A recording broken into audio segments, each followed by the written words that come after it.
Today, I'm talking about used bikes and I'm giving everyone a buyer's guide to buying a used bike. And I'm gonna be saying some things that no one's really said. And in the process of me saying it, if anyone's watched this video, they're never gonna buy my used bikes. I sell my bikes used all the time. I use them, I sell them. And I'm gonna give you some secrets away. I'm gonna make you not wanna buy my used bikes. So that's a bummer for me. The other thing is I gotta talk about Trek. I just feel bad. The last month or two, half of my videos, I'm insulting Trek in the title or in the thumbnail. And I feel a little bad that I'm singling out just Trek, but I've got to. I got to for marketing reasons for my videos. If you see, like, I want high-end, quality bike, traditional retailer bike. And you got Trek, Specialized, Giant, Cannondale, or maybe Scott. And Specialized is way too long of a name to put in a title, okay, or put in a thumbnail. Giant, no one cares about Giant. Giant makes the best bikes, I think, out of the bunch, but no one cares about them. No one has a strong opinion about Giant. Cannondale's fallen off. No one really cares about Cannondale anymore. Scott is trash, and I just, hate Scott. I hate their internal headset routing. I hate their internal shocks. I can't mention Scott because they make me so angry. Okay, so I gotta go with Trek. Trek is my Arby's, okay? So, I'm sorry about that. But anyways, used bike buyer's guide. The first thing about buying a used bike you need to understand is there's no odometers on them. And half the bikes that are on sale on Facebook Marketplace, half of them, I promise you, half of them have not even seen 100 miles of riding, even $5,000 bikes. Half the people who buy bikes, they're buying it as like a New Year's resolution. They're buying it like home gym equipment that they literally never touch. And then in a few years, they're like, I gotta get rid of this thing, okay? So the bikes that have never been ridden really, less than 100 miles, less than 200 miles, there's no odometer, so they're priced the same used price as someone who rode their bike thousands of miles. And the NICA guys, my last video, I talked about never buy a NICA bike. They're like, hey, we maintain our bikes. And that's great, but in the used bike market, there is no discount for high mileage like there is cars or anything else. There's no discount on it. And a lot of times people think if, they put in upgrades on the bike, that means the bike's better. It's like, I wouldn't buy an upgraded bike either because that means it has higher mileage. I would stick to trying to find the bike that hasn't been ridden, and there's plenty of them.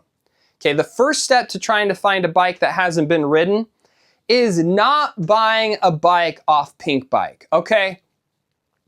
Well, Pinkbike has a lot of listings, It's like, great. I'm telling you, every single city has someone who had a lot of expendable income. They went and bought a bike. They never rode it. Is that type of person who never rides their bike, are they going to typically post their bike on an internet forum bike community page like Pinkbike? No. I bet half of them, most of them, don't even know what Pinkbike is. Pinkbike is for avid mountain bike riders trying to get rid of their used equipment. Sometimes there's closeouts. Sometimes you can get lucky here or there. But buying a used bike online, for me, it's a horrible idea. And it's not necessarily really any cheaper once shipping comes into play. You know, shipping, used to be able to ship a bike across the country for 70 bucks. It's like 200 bucks now. You're eating all the hypothetical profit margin you got buying used online through Pinkbike. No, don't buy a bike that's listed on Pinkbike. Stick to Facebook Marketplace or maybe even Craigslist, okay? All right, so I smack talked online bike sales. Try to sell your bike wherever you want. Try to get as much money as possible. Another thing about trying to get as much money as possible for your used bike, I see so many parents and NICA coaches or whatever. NICA means North American Collegiate Cycling Association or something. It's a all the high school kids out in Utah do it, okay? So they're riding their bikes for thousands of miles, 1,000 miles every year they're putting on their bikes, and they get abused. And then when it comes time for them, they're growing because they're, you know, teenagers, the parents say, was a great NICA bike. The least you could do is just not say that it was a NICA bike in the title, because no one should be wanting to buy a NICA bike. That's my opinion. Okay, so how do you find those great deals on those bikes with almost 0 miles on the actual odometer that's been ridden? You look for the tires. First thing is the tires, okay? Maxxis tires, if they're OEM, OEM means original equipment, they have a white wall where it says Maxxis. If it's a purchased tire that didn't come on the bike, the white walls are yellow. So if you're looking at a bike with Maxxis tires, stick with the white walls, and the less tread gone, the better. But if it's the original tires, you're usually probably okay. Okay, so also if it's not Maxxis, if it's Schwalbe, Kendo, whatever, you can go online, look up that specific year. You can use ChatGPT or Google Gemini. You can take a picture of a bike these days, send it to the AI, and it is almost always correct on the year of the bike. So then you can see, okay, what parts came on this bike? And usually it'll say what tires it came on. There was a few years during COVID where the tires were just all over the place. But if you can find a bike with the original tires, the less wear, the better, okay? That's a good indicator that you're gonna be finding a steal of a bike. The next thing is suspension, okay? This is RockShox, all right? I only ride RockShox now. Fox suspension got bought out like 6 years ago. It became a publicly traded company.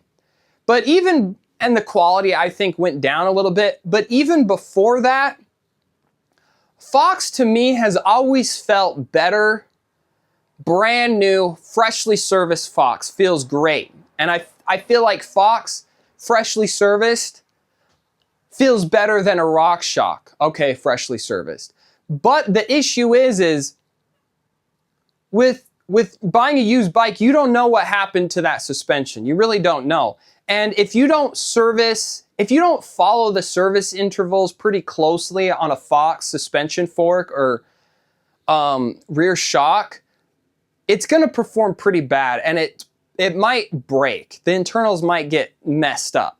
But with RockShox, I've noticed, I've had customers, they refuse doing suspension service. They've got almost a 10-year-old Pike, and it works like 70% of its capacity. So if like 100% was new, how great the fork would feel. You cannot service a RockShox fork for like almost a decade, and it will perform at like 70% of its original performance, which I think is huge, just to ignore and neglect a fork, okay? If you did that with Fox, it would be like 50%. It might not even be functional. So Fox, it feels a little bit better, but it requires a little bit more maintenance. It's kind of more like a sports car, like a Bugatti or something. I don't know. But for me, I change my seals out probably every 100 hours, every 150 hours. You're supposed to do it every 50 hours of service. And I like to just kind of abuse my bikes. They're my personal bikes. I don't know. I don't lube my chain every ride. Don't ever buy a mechanic's car. Don't ever buy a mechanic's bike, I guess, is what I'm saying about that. So what we've got, my advice so far is don't buy a used bike off the internet because you don't know what you're going to get. You can't inspect it. And the people that would sell on like Pinkbike type of sites, they're going to be into cycling. They're going to have used their bike. Look out for tire width, tire wear. You want the original tires, okay? Keep it with, my personal preference is if you're going to buy a used bike, stick with RockShox front fork. Fox rear shocks seem to do great. I mean, if there was some bad models of Fox rear shocks a few years ago. Wheels. Okay, anyone can true a wheel to make it straight, even if it's bent. So when you're looking for a used bike, you want to check all the spoke tension on the wheels. And what that does is you can pull spokes super tight temporarily to make a wheel go straight. And in doing so, the other side of the spokes, you're gonna have some crazy loose spokes. So I've seen people, when I go to customers' houses, they've bought a used bike, it was clapped out by a NICA rider or something.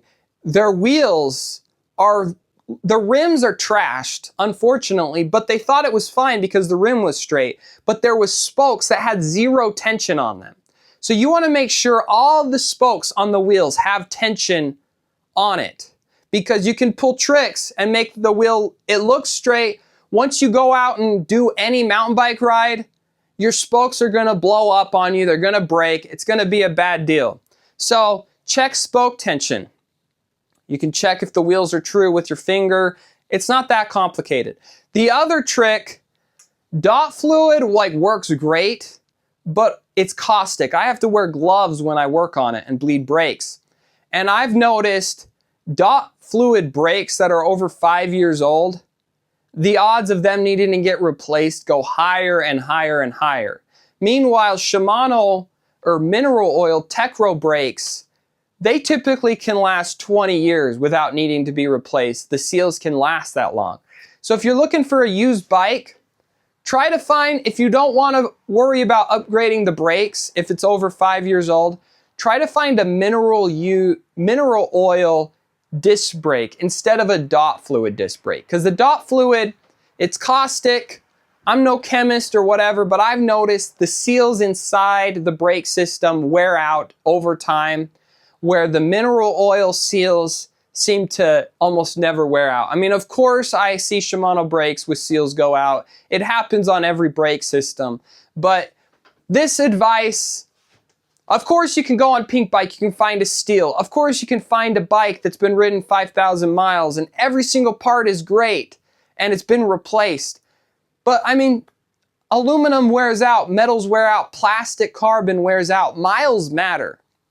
And this advice I have today is just little things that can improve your chances of finding a better deal bike. Finding a bike that's a better deal. Because, you know, if NICA bikes were priced at half the price of the boomer who never rode the bike, you know, the boomer selling the Giant Trance or the Giant Anthem for $1,000, the NICA bike's $1,000, you gotta buy the bike that was not ridden. If the NICA bike was $500, you know, maybe that would be a better deal, but that's not the way the system's set up, unfortunately. The system's set up to kind of punish people who never ride their bikes and reward people who ride their bikes a lot in the used market. So that's just my advice. Sorry, NICA guys, you know, keep riding your bikes. Bikes are meant to be ridden. And I feel like I'm kind of being evil telling people don't buy bikes that have been ridden.